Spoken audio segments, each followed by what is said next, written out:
إن الذين قالوا ربنا الله ثم استقاموا فلا خوف عليهم ولا هم يحزنون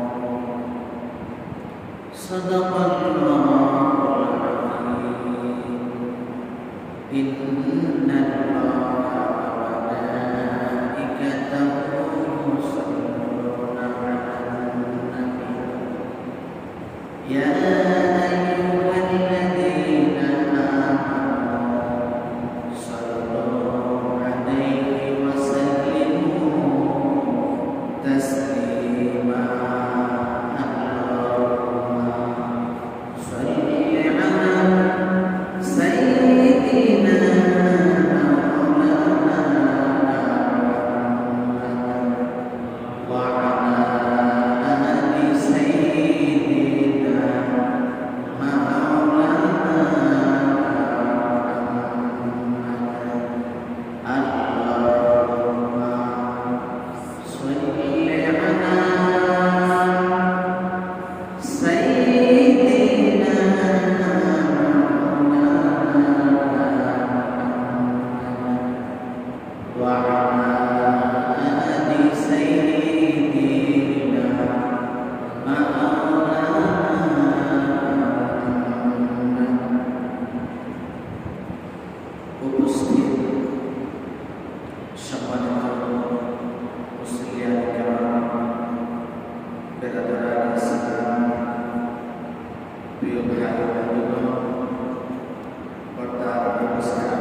ওই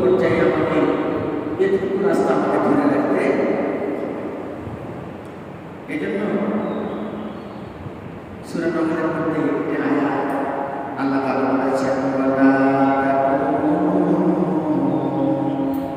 কাল্লাযীনা নাকাদাত গসলাহা মিন বা'দি কুওয়াতিন আনকাসা।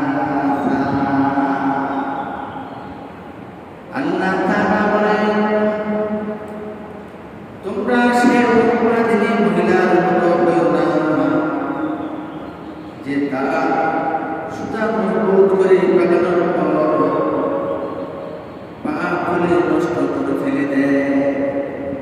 সে উম্মাদিনী মহিলার মতো তোমরা, যেমন আমরা আমাদের ব্যবহারিক কোনো কাজে যদি রশি করে নেব, রশি না থাকলে আমরা কি করি, বিভিন্ন ধরনের জিনিস দিয়ে অথবা পাট দিয়ে আমরা রশি বাঁধানোর চেষ্টা করি, অথবা চিকন রশি আছে, মোটা রশি দরকার, তখন এই চিকন রশিকে আমরা পাকাইয়া তাকে ভাঁজ করে মোটা রশি বানাই না। মনে করেন আপনার হাতে পাট দিল যে তুমি রশি তৈরি করো, এখন আপনি রশি বানানোর জন্য পাটকে পাকালেন, পাকাতে এমন একটা পর্যায়ে নিয়ে গেলেন যে এই মুহূর্তে আপনি এটাকে মোড়াইয়া এই পাক দিয়ে আপনি রশি তৈরি করবেন। এই মুহূর্তে যদি রশির মাথা আপনি ছেড়ে দেন, তখন আপনাকে কেউ বুদ্ধিমান বলবে সারাদিন তুমি এত কষ্ট করে রশি পাকালে, এখন এই মোটা রশি বানানোর আগে রশির পাক খুলে দিয়েছ, তাহলে লাভ হলো। ঠিক তদ্রূপ আল্লাহ রাসূল সাল্লাল্লাহু আলাইহি ওয়াসাল্লামের নির্দেশনার আলোকে, কোরআনের হুকুমের আলোকে আমরা কি রমজান মাসে ব্যাপকভাবে ইবাদত বন্দেগী করার একটা অভ্যাস গড়ে তুলছি। এই অভ্যাস কি বছরের অন্যান্য মাসে আমাদের ছিল না। আমরা এই রমজানে বেশি সওয়াব, এই কারণে আমরা বেশি করে করার চেষ্টা করেছি। এই জন্য আমাদের প্রথম কাজ হলো রমজানে যে অভ্যাস আমরা গড়ে তুলছি, এই অভ্যাসটা রমজানের পরেও কি রাখতে হবে, ধরে রাখতে হবে। এক মাস নামাজ পড়লেন, মসজিদের কাতারে দীর্ঘ সময় দাঁড়িয়ে আপনি সালাতুত তারাবি আদায় করলেন, কোরআন শরীফ খতম করার জন্য রাত দিন কোরআন তেলাওয়াত করলেন, ব্যাপকভাবে দান করার চেষ্টা করলেন। এই যে কত কষ্ট করে ইবাদত করার একটা অভ্যাস আপনি গড়ে তুললেন, যদি রমজানের পরে আপনার এই অভ্যাসটা ছেড়ে দেন, তাহলে তো আপনার ইবাদত থেকে আপনার ছেড়ে দেওয়া হলো। এই জন্য নিজের করে ভালো অভ্যাস করেছেন, বেশি ইবাদত করার অভ্যাস করেছেন, তখন আপনার মনটাও নরম হয়ে গেছে, আল্লাহ তাআলার প্রতি আপনার মহব্বত তৈরি হয়েছে। এই অভ্যাসটা কি করতে হবে, ধরে রাখতে হবে। এই অভ্যাসটা মূলত ওই ধরনের যে আপনি রশি তৈরি করার জন্য কি পাট পাকালেন, পাকাতে এখন রশি তৈরি করার সময় হলো, আর এই টাইমে আপনি পাটটা ছেড়ে দিলেন, তাইলে বুদ্ধিমানের কাজ হয় না। জান্নাতে যাওয়ার জন্য, আল্লাহ তাআলার সন্তুষ্টি অর্জন করার জন্য আপনি ব্যাপকভাবে ইবাদত করেছেন, রোজা রেখেছেন, তেলাওয়াত করেছেন, জিকির করেছেন, নামাজ পড়েছেন, দান খেরাত করেছেন। উদ্দেশ্য কি? উদ্দেশ্য হচ্ছে আমার রবের সন্তুষ্টি অর্জন করা, নিজের গুনাহকে মাফ করানো এবং আমার যে মূল ঠিকানা জান্নাত সেখানে যাওয়া। সুতরাং আমরা কি এখন জান্নাতে যেতে পেরেছি? পারি নাই। আমরা ওই জান্নাতে যাওয়ার রাস্তার মধ্যে এখনো আছি, গন্তব্যে এখনো পৌঁছতে পারি নাই। সুতরাং যেহেতু গন্তব্যে এখনো পৌঁছতে পারি নাই, আমার গন্তব্য জান্নাত, আমার উদ্দেশ্য রবের সন্তুষ্টি অর্জন করা। সুতরাং আমি জান্নাতে না পৌঁছা পর্যন্ত আমার এই ইবাদত বন্দেগীকে যে অভ্যাস গড়ে তুলেছি, এটাকে ধরে রাখতে হবে। এটাই হবে বুদ্ধিমান ইমানদারের কাজ। তাই আল্লাহ রাসূল সাল্লাল্লাহু আলাইহি ওয়াসাল্লাম বলেছেন, মুসলিম শরীফে হাদিসটি বর্ণিত হয়েছে, আল্লাহ রাসূল বলেন, মান সামা রমাদান সুম্মা আতবা'আহু সিত্তাম মিন শাওয়াল কানা কাসিয়ামিদ দাহর। আল্লাহ রাসূল বলেন যে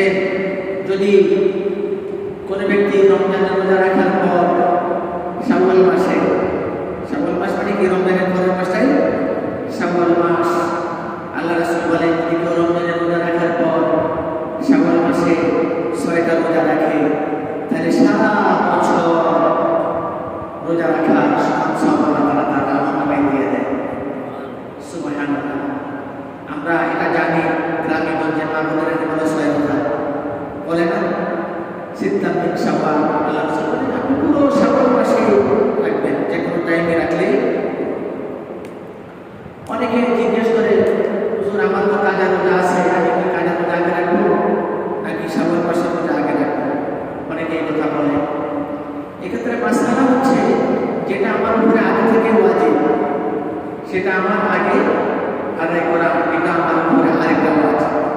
মনে রাখা যাবে, যেটা আগে থেকে আমার উপরে কি ফরজ হয়ে আছে। রমজানের রোজা অসুস্থতার কারণে বা কোনো কারণে আপনি রাখতে পারলেন না, শরীরে ওজন ছিল, ওই ধরনের কোনো ভ্রান্তি রোজা থাকলে, বিশেষ করে মা বোনদের থাকে, তখন অনেকে বলে যে আমি সহায়তা থাকবো, সততা যদি আমি সকল মাসের মধ্যে রাখতে না পারি তাহলে তো আমি সব থেকে বঞ্চিত হব, তাহলে এহেন পরিস্থিতি আমি করবো কি? মাসালা হচ্ছে আমার উপরে যেহেতু আগে জবরদস্তি আছে, আপনি আগে ফরজ আদায় করেন, ফরজ আদায় করার পর সময় পেলে আপনি কি করবেন, আপনার এই সকল মাসের সহায়তা রাখার যে আপনি ইচ্ছে করছেন সেটা আপনি রাখেন।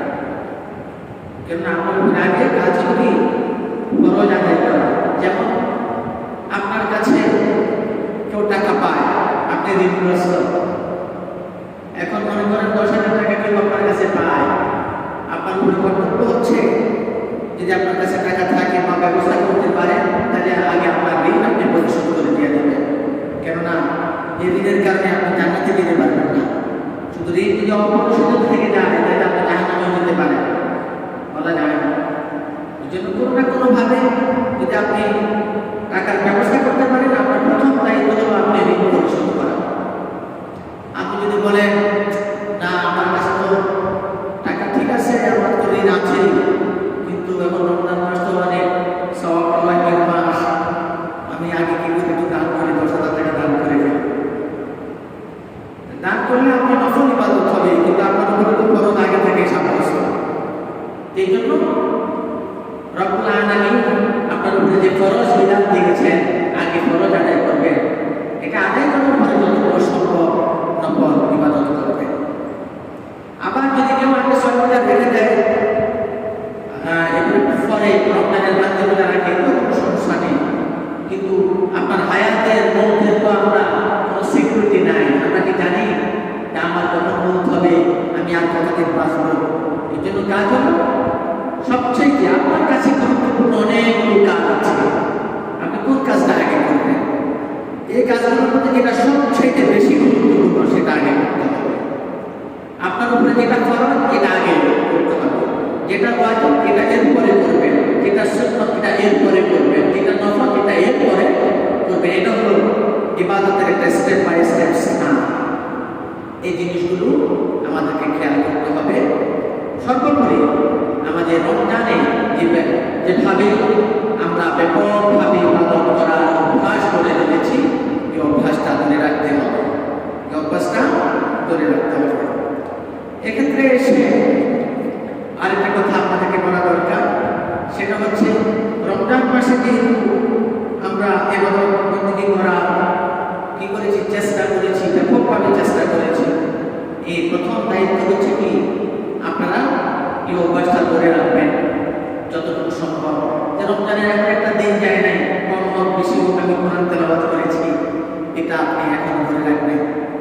আগে আপনি যেরকম ভোর রাতে উঠেছেন, শেষ রাতে উঠেছেন, সেহরি খেয়েছেন, আপনি এখন উঠা প্রকাশ করেন, এখন হয়তো সেহরি খাবেন না, খান, সেহরি খান রোজা রাখার নিয়তে, শুধু থেকে রোজা রাখলেন, অথবা সেহরি খান, কিছু হালকা খেজুর খান, পানি খান, 2-4 রাকাত কি করেন, তাহাজ্জুদের সালাত আদায় করেন। রমজানে যেহেতু আপনার অভ্যাস হয়েছে শেষ রাতে উঠা, এটা ধরে রাখেন।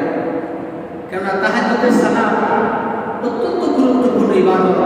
যখন তামাম পৃথিবীর সমস্ত মানুষ ঘুমিয়ে থাকে, তখন আপনি রব্বুল আলামিনের ভালোবাসা, আল্লাহ তাআলার সন্তুষ্টি অর্জনের জন্য আপনি বিছানায় জায়নামাজে দাঁড়াবেন আর বলবেন, আল্লাহু আকবার, রব তুমি মহান, সুবহান রাব্বিয়াল আ'লা, তোমার পবিত্রতা অনেক মুশকিল। আপনি আপনার রবের এভাবে শ্রেষ্ঠত্ব ঘোষণা করবেন আর আপনার প্রয়োজনের কথা আমার কাছে তুলে ধরবেন, যেন তুমি আমার অভাব দূর করে দাও, আমার অসুস্থতা দূর করে দাও, আমার গুনাহ মাফ করে দাও, আমার সন্তানদেরকে ভালো মানুষ বানাও, আমার স্ত্রীকে সতী সাথী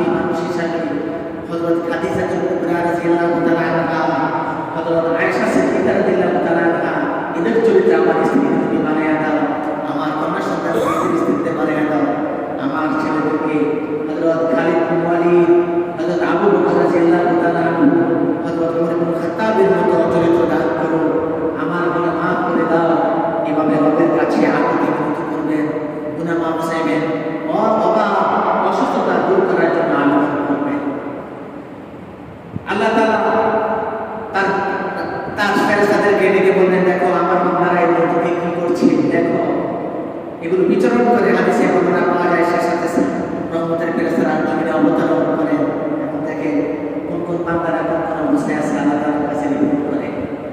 আল্লাহ তাআলা সাকিবুল বাসীর, তিনি সব শুনেন, সব দেখেন, সব বুঝেন। এরপরও ফেরেশতাদেরকে সাক্ষী বানানোর জন্য তিনি এভাবে কি করেন, অর্ডার করেন। এই জন্য আমাদের দায়িত্ব হচ্ছে কি, রমজানে আমরা যেভাবে ইবাদত বন্দেগী অভ্যাস গড়ে তুলেছি, এই অভ্যাসটা আমাদেরকে ধরে রাখতে হবে। মামুনদেরকেও বলতে হবে, অন্য সময় যেভাবে দান করেছ এখন দান করার চেষ্টা করো। অন্য সময় যেরকম রোজা অবস্থায় যেরকম সব ধরনের পাপ কাজ থেকে নিজেদেরকে আমরা বিরত রাখার চেষ্টা করেছি, ভালো মানুষ ভালো ইমানদার বানানোর চেষ্টা করেছি, এটুকু আমাদেরকে ধরে রাখতে হবে। আল্লাহ তাআলা কোরআনের মধ্যে বলেছেন, ইন্নাল্লাযীনা ক্বালু রাব্বুনাল্লাহ সুম্মা ইসতাকামু ফালা খাউফুন আলাইহিম ওয়া লা হুম ইয়াহজানুন। যারা বলে আমাদের প্রতিপালক আল্লাহ এবং এই বিশ্বাসী অবিচল থাকে, তাদের কোনো ভয় নাই এবং তারা দুঃখিত হবে না। যারা বলে যে আমার রবকে আল্লাহ, তাদের কি কোনো ভয় আছে? আছে? আল্লাহ আমার রব, সেই রবই আমার সব। সুতরাং যাদের রব আল্লাহ, যিনি যে ব্যক্তি স্বীকার করে আমার রব আল্লাহ, আমার মালিক আল্লাহ, আমার সুখ দুঃখের মালিক আমার আল্লাহ, সুতরাং আমি চাইলেও এর ব্যতিক্রম ঘটবে না, বরং আমার কাজ হচ্ছে রবের দাসত্ব মেনে নেওয়া, রবের হুকুম মেনে নেওয়া। সুতরাং তামাম পৃথিবীর সমস্ত মানুষ আপনার বিরুদ্ধাচরণ করতে পারে, আপনাকে হয়রানি করতে পারে, আপনার ক্ষতি করার জন্য উঠে লেগে করতে পারে, কিন্তু আপনি যদি এই কথার উপর অবিচল অটুট থাকেন যে আমার প্রতিপালক আমার রব, এবং আপনি এটার উপরে যদি অবিচল থাকেন, তাহলে আপনার কোনো দুঃখ থাকতে পারে না, আপনার ক্ষতি করে ফেলবে। কিন্তু তখন আপনি বলবেন, আমি আমার রবের কথা শোনার কারণে জালেমরা আমার উপর অত্যাচার করেছে, আমি আমার রবের হুকুম মতো চলার কারণে আমার দুশমনরা আমার ক্ষতি করেছে, সুতরাং আমি আমার রবের সন্তুষ্টি অর্জন করতে পেরেছি, সুতরাং আমার কোনো দুঃখ নাই, আমার কোনো দুঃখ নাই। যেমন মনে করেন পরিবারের কর্তা যখন হাট বাজার কেনাকাটা মার্কেটিং করতে করতে ফ্যামিলির সবাইকে দিয়েছে, টাকা শেষ, নিজের পরনে একটা হয়তো ছেঁড়া লুঙ্গি, পুরনো একটা জামা, এরপরে কি তার দুঃখ থাকে? বলেন তো, থাকে না। সে বলে যে না, আমি আমার ফ্যামিলির সবাইকে দিতে পেরেছি, আমার পরনে বলে না, আমি তো সবাইকে দিতে পেরেছি, এটাই আমার সন্তুষ্টি। কি বলেন? ফ্যামিলির কর্তারা এমন সন্তুষ্টি প্রকাশ করে না? ঠিক তদ্রূপ যে সমস্ত ইমানদার বলে যে আমার রব আল্লাহ, আমি আমার রবের হুকুমের কাছে আমি কি নিজের মাথাটা অবনত করে দিয়েছি, সুতরাং রবের হুকুম পালন করতে গিয়ে পার্থিব জীবনে দুনিয়ার জিন্দেগি আমার নাম, ধন, সম্পদ সবকিছু ক্ষতি হতে পারে, এদের আমার জানটাও চলে যেতে পারে, তবে আমার রবের হুকুম থেকে আমি একটু লড়তে পারি না, সুতরাং তাদের কোনো ভয় নাই। আল্লাহ তাআলা বলেন, ফালা খাউফুন আলাইহিম ওয়া লা হুম ইয়াহজানুন, তাদের কোনো ভয় নাই এবং তাদের কোনো দুঃখ থাকবে না। আল্লাহ। সুতরাং অনেক সময় দেখা যায় আমরা মাঝে মাঝে বিচলিত হয়ে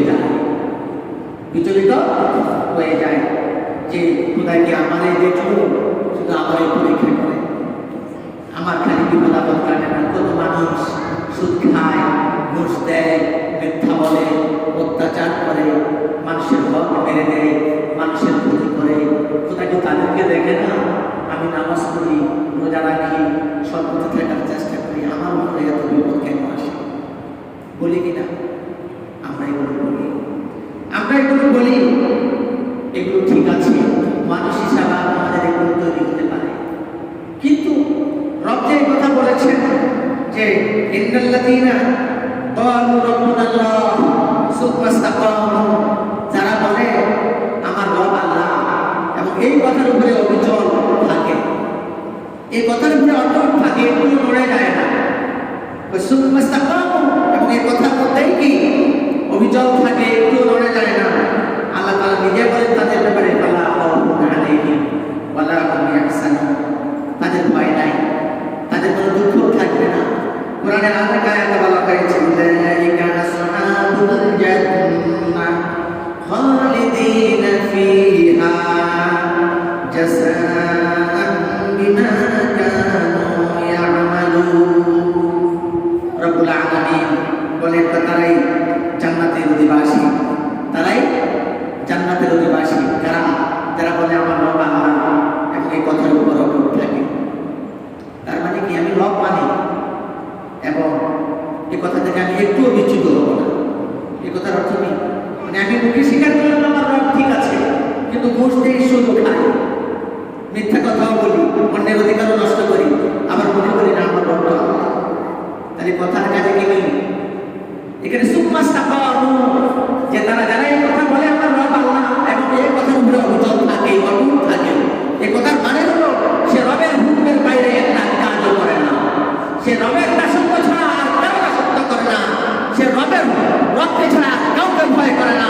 এখানে তার জান যায়, মাল যায়, চাইতে পারে, সব চাইতে পারে, সে সব দিতে পারে, কিন্তু রবের হুকুম থেকে সে নড়ে না। কথা বুঝতে পেরেছেন? এর জন্য মুখ দিয়ে যতই আপনাবেন, যতই ঘোষণা দিবেন, কোনো কাজ হবে না। আপনি যখন বলবেন আমার রব আল্লাহ, তখন এই কথার উপর আপনি অবিচল থাকতে হবে, অটুট থাকতে হবে। তার মানে হলো রবের হুকুম ছাড়া আমি কারো হুকুম মানি না, রবের হুকুমের বিরুদ্ধে যায় এরকম কোনো কাজ আমি করি না। রব যেটাকে হালাল বলেছেন আমি সেটা আমার জন্য হালাল হিসাবে নিয়েছি, রব যেটা হারাম করেছেন সেটা আমার জন্য আমি হারাম করে নিয়েছি। সুতরাং কারো লাল চক্ষু আর রাঙা চক্ষুকে আমি ভয় করি না, আমি একমাত্র রবকেই ভয় করি। কথা আর কাজে সেটা প্রমাণ দিতে হবে। এটার অর্থ হলো যারা বলে আমার রব আল্লাহ এবং এ কথার উপরে অবিচল থাকে, যার মানেই হলো অর্থাৎ আপনি পরিস্থিতি যেটাই হোক এখান থেকে আপনি নড়বেন না, এখান থেকে আপনি নড়বেন না। কথা বুঝতে পেরেছেন? ঠিক যদি আপনি এভাবে জীবনযাপন করতে পারেন, তখন রব বলেন উলাইকা আসহাবুল জান্নাহ, তারা জান্নাতি। তারা কারা?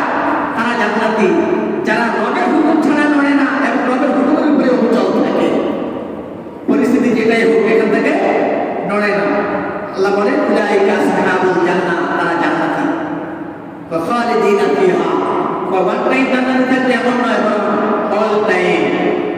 কি জান্নাতি কি ওয়ান টাইম না? খালিদিনা ফিহা, রব বলেন তারা অল টাইম জান্নাতের বাসিন্দা, চিরস্থায়ী জান্নাতি। জাযাআ বিমা কানু ইয়ামালুন, এটাই হচ্ছে তাদের কর্মফল। এটা তাদের কি কর্মফল। আপনার দৃষ্টিতে কি না পরিস্থিতি একটু যদি লিয়াজু মেনটেন করে চলতো তাহলে তার মাথা কাটতো না, একটু যদি লিয়াজু মেনটেন করে চলতো তাহলে তো আর মামলা শিকার হতো না, একটু যদি লিয়াজু মেনটেন করে চলতো তাহলে তো আর এই ঘর বাড়ি ভাঙচুর হতো না, তার জীবনের মধ্যে আঘাত আসতো না। কথা বুঝতে পেরেছেন? আমরা বলি কিনা? কয় না, কয় যারা বলছে জাযাআন বিমা কানু ইয়ামালুন, এটাই হলো তাদের কর্মফল। কেন? তারা রবের হুকুমের কাছে আত্মসমর্পণ করেছে, সারেন্ডার করেছে। কার কাছে? রবের